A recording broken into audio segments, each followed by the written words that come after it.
themselves, the elephant and the, is it a goat? What are they, ram? Well, welcome everybody to, we're in mid-debate. It's probably hour 3 of our debate, and we're finally going to start recording. We were just talking about, we just starting to get into some politics.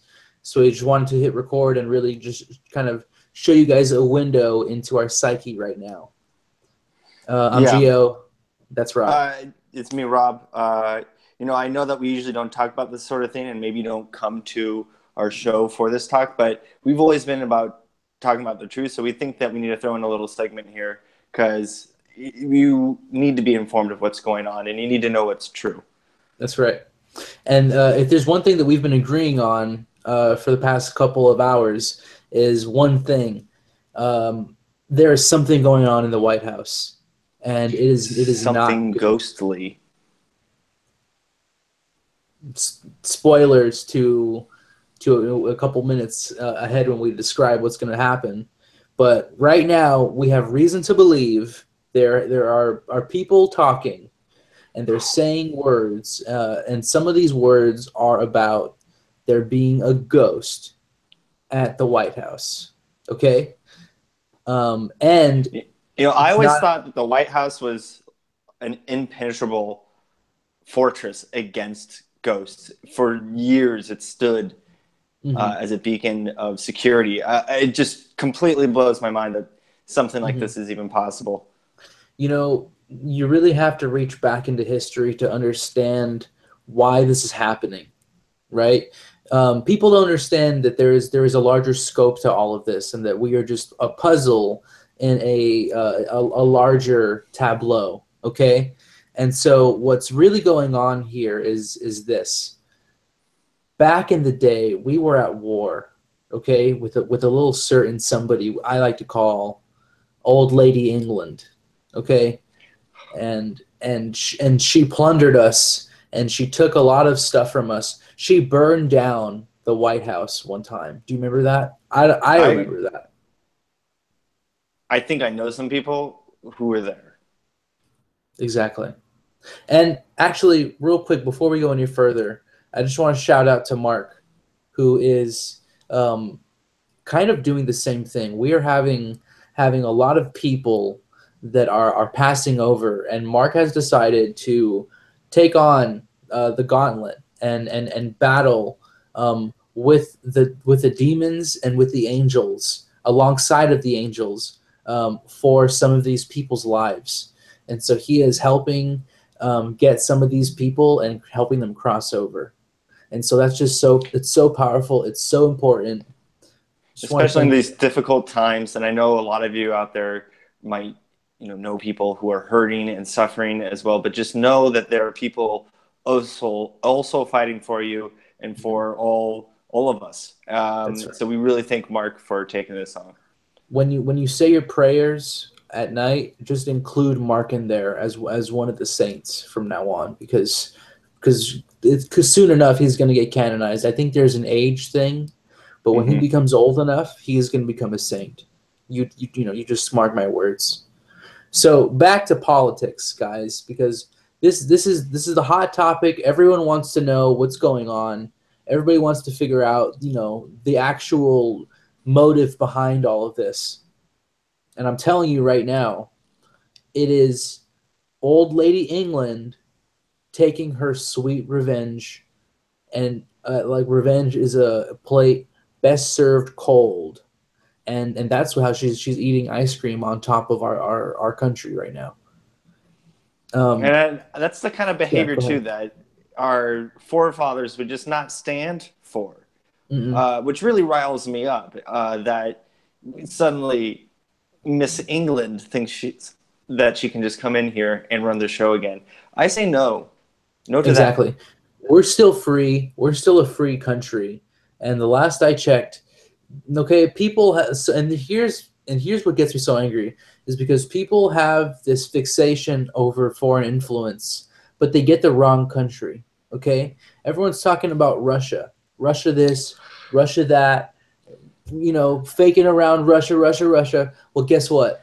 there's somebody else in the Mm-hmm. White House, and they're making more of a difference. Okay, now and you tip me off to this. It is the bust of Winston Churchill.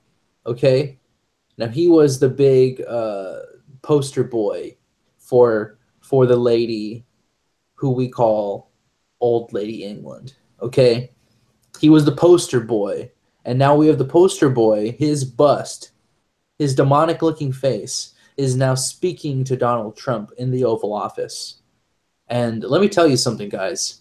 He is saying stuff that is gonna get everybody killed. Okay, I don't want to make Like, anybody scared. I know that everyone thinks of Winston Churchill as being a jolly, round man who would give out presents to the children on Christmas. Hmm. That is, you have to get that image out of your head. That is misinformation. Okay, this guy That's right. is out to get all of us, and I think we have the proof right here. I mean, this Exactly. picture says it all. Now there is a photo of Donald Trump. This is the president of the United States. He is pointing at the bust, and he is saying, "Look what he made me do. Look, look. This is the object right here that is haunting my dreams. I hear Winston Churchill speaking to me in my sleep." Okay, now, and you see this woman here. She Oh, is. I believe what she did he make is. me do? She is the leader. She might be Theresa May. I'm not sure. I believe that is indeed Miss May, Now, the if leader of England, nonetheless. that is the leader, British Prime Minister, okay, in the Oval Office, along with the poster boy of, I mean, this is just flagrant, okay? And look at the Flagrant, look that she's giving him. like she knows. Like she She knows does. that the joke is on him, and it's on all of us. And his stubby finger just points to the fact that he knows, and he's just shifting the blame. And frankly, I do blame Winston Churchill, but I also blame who he influences, the poor little mind of our president. And that's where I'm getting political, guys. That's my political stance, is that this guy, he is susceptible to ghosts, okay? And that's the worst kind of quality you can have in a president and in a person. Okay? It's somebody who gets influenced by ghosts. That's the kind of person that gets into some crazy stuff, because ghosts have lots of very insane needs, okay? They love to ride the edge. So if he's and you got to listening think of to whose ghosts, country. You have to think yes, of whose country this is as well. You know, you want your yes, president to be listening to you, the living. You have to say, Mr. President, you have to listen to us. But no, he's listening to ghosts of the exactly. United Spirits of America.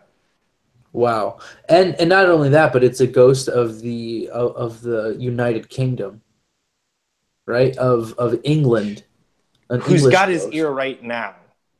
You're right. Who we all know is also, I think this isn't confirmed, but I think we should look into Churchill as well as potential war demon status in the same way as Robert E. Lee is. You're right. And You're I know right. that's pretty inflammatory. It's going to make a lot of people upset, but Mhm. I think we should look into it. Okay. This is politics. 'Cause Politics is if going we to don't make people ask, upset.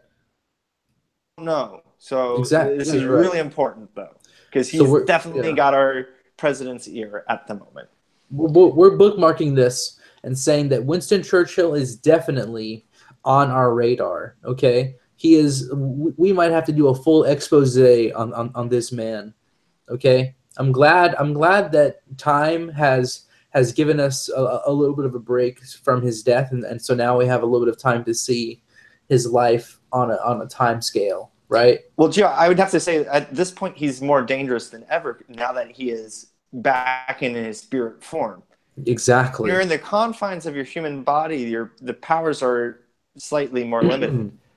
now that is so spirit, true. this is, and the older his spirit gets, the more power he will gain. So we need to be looking into this pretty quick. I mean, think about it this way, and this is for everybody here, okay?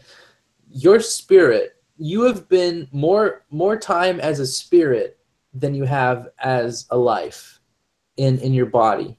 And so when you return to that spirit form, back to your spirit self, you become so much more powerful because you spend an eternity before you are born gaining power as a spirit.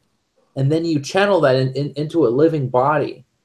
And then once it dies, all of that power gets back into the spirit, and then you have that power again. And frankly, I feel like killing Winston Churchill might have caused the apocalypse. World War III might have started at the end of World War II. Now that's poetry, guys. Okay, that is just modern poetry. So I have a tear in my eye right now, Joe. I think that was very beautifully said. Thank you, but I fear that I might be true, and there's no way we're gonna know unless we do some more research. So I think until next time, we should sign off and get our nose buried in some books.